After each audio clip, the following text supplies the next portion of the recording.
கொஸ்லந்தையிலிருந்து பூனாகலை வரையான வீதியை காபிட்டிடுவதற்கான பணிகள் இன்று ஆரம்பித்து வைக்கப்பட்டன.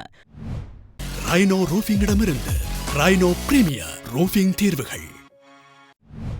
தேசிய மக்கள் சக்தியின் பாராளுமன்ற உறுப்பினர்களான கிட்னன் செல்வராஜ் மற்றும் ரவீந்திர பண்டாரு ஆகியோர் இந்த நிகழ்வில் கலந்து கொண்டனர்.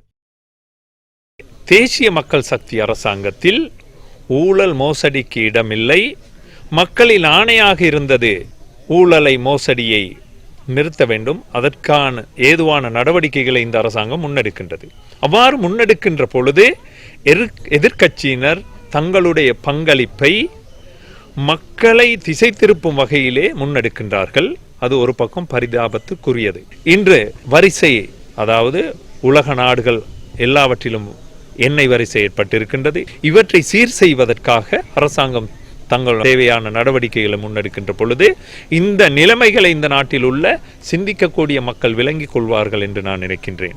அதனால் அவ்வாறான நிலைமையில் இந்த நாட்டு மக்கள் இருக்கின்ற பொழுது எதிர்க்கட்சியினருக்கு மக்கள் விளங்கிக் கொள்ளும் அளவுக்கு விளங்கிக் கொள்ள முடியாத ஒரு சூழ்நிலை இருப்பதால் தடுமாறுகின்றார்கள். எதிர்க்கட்சியினரே மக்கள் தெளிவாக இருக்கின்றார்கள். மக்கள் அரசாங்கம் கூறும் நல்ல விடயங்களை செவி மடுக்கின்றார்கள், அதன்படி செய்வதற்கு தயாராக இருக்கின்றார்கள். அந்த வகையிலே இந்த கடந்த கால ஊழல் மோசடி அரசாங்கத்தை, கடந்த கால ஆட்சியாளர்களை அவர்களுக்கு வழங்க வேண்டிய தண்டனை வழங்குவதற்கு நீதித்துறை சுயாதீனமாக செயற்படுகின்றது. மக்கள் அதில் மகிழ்ச்சி அடைகின்றார்கள். எனவே ஊழல் மோசடி வீண்விரையும் களவால் கடந்த காலத்தில் கஜானா காலி செய்யப்பட்டிருந்தன. ஆனால் இன்று அவை எல்லாவற்றையும் நிறுத்தி கஜானா நிரப்பப்பட்டு கஜானாவில் இருந்து மக்களுக்கு தேவையான நிதி உதவி மக்களுக்கு சென்றடையும் ஒரு கட்டம் வந்திருக்கின்றது.